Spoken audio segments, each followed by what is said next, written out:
इसी के साथ खबरों में आगे बढ़ते हैं। आजाद समाज पार्टी के राष्ट्रीय अध्यक्ष चंद्रशेखर आजाद आज बस्ती पहुंचे और ऑडिटोरियम में आयोजित प्रबुद्ध जन सम्मेलन में हिस्सा लिया। इसके बाद सर्किट हाउस में मीडिया से बातचीत की और 2027 के चुनाव को लेकर बड़ा बयान दिया। उन्होंने कहा कि ये लोकतंत्र है, जनता जिसे चाहेगी वही आगे बढ़ेगा। वहीं त्रिस्तरीय पंचायत चुनाव की तैयारियों की बात करते हुए उन्होंने सरकार पर युवाओं की अनदेखी का आरोप लगाया। उन्होंने कहा कि 27,000 सरकारी स्कूल बंद किए जा रहे हैं, जो गरीब, दलित, पिछड़ों और किसान के बच्चों के भविष्य को अंधेरे में डालने जैसा है। इसके अलावा शिक्षा मित्रों के समायोजन, 69,000 शिक्षक भर्ती में घोटाले और नौजवानों को रोजगार न मिलने पर भी सरकार की आलोचना की।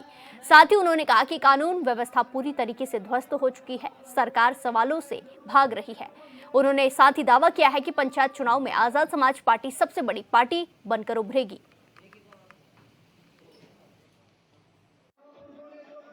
देखिए, सरकार शक्तिशाली है। सरकार जो फैसला लेगी सोच समझ के लेगी। आप समझिए कि जिस समय हमारे देश पे हमले हो रहे थे और हमारे देश की सेना टकरा रही थी, उस समय सब देश एकजुट होकर खड़ा था। आज भी देश एकजुट होकर खड़ा है। सरकार कोई फैसला लेगी, समझदारी से लेगी। लेकिन ईरान से हमें बहुत कुछ सीखना चाहिए। सीखना चाहिए कि जब करो मरो की लड़ाई हो तो पीछे नहीं हटना चाहिए। ईरान ने दुनिया को कुछ दिखाया है।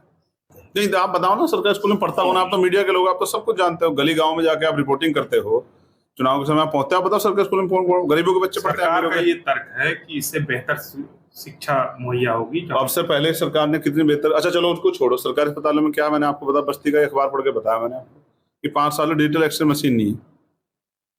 आप बताओ, प्राइवेट स्कूलों को बढ़ावा देके कौन सा जो है भला हो जाएगा? राष्ट्रीयकरण से भला होता था गरीबों का। जो सरकारी जो सिस्टम है वही जो है जनता के हाथ में है। आप बताओ ना, उसी में तो जवाबदेही है। प्राइवेट सिस्टम में क्या जवाबदेही? अगर प्राइवेट स्कूल के लोग जो हैं नहीं पढ़ाएं गरीबों के बच्चों को, तो क्या सरकार कर देगी मदद? आप बताओ। तो ये सरकार जो है स्कूल नहीं बंद कर रही, गरीबों के बच्चों का भविष्य बंद कर रही है। इसको हम होने नहीं देंगे। हम इसके खिलाफ मजबूत आंदोलन करेंगे और हमारी पार्टी बहुत जल्द उत्तर प्रदेश के सभी जिला मुख्यालयों पर धरना प्रदर्शन करके सरकार से जवाब मांगेगी कि वो गरीबों के बच्चों का रास्ता क्यों बंद करे, कमजोर वर्ग के बच्चों को आगे बढ़ने से क्यों रोके। प्रबुद्ध वर्ग सम्मेलन उन सोए हुए लोगों को जगाने के लिए है जो ये सोचते हैं कि भाई हमें, जैसे बुद्ध ने कहा, भगवान बुद्ध ने कहा, आपको दीपक, अपना दीपक स्वयं बनो। तो इस हक वंचित बहुजन समाज को भी अपनी लड़ाई स्वयं लड़नी चाहिए, किसी के भरोसे नहीं रहना चाहिए।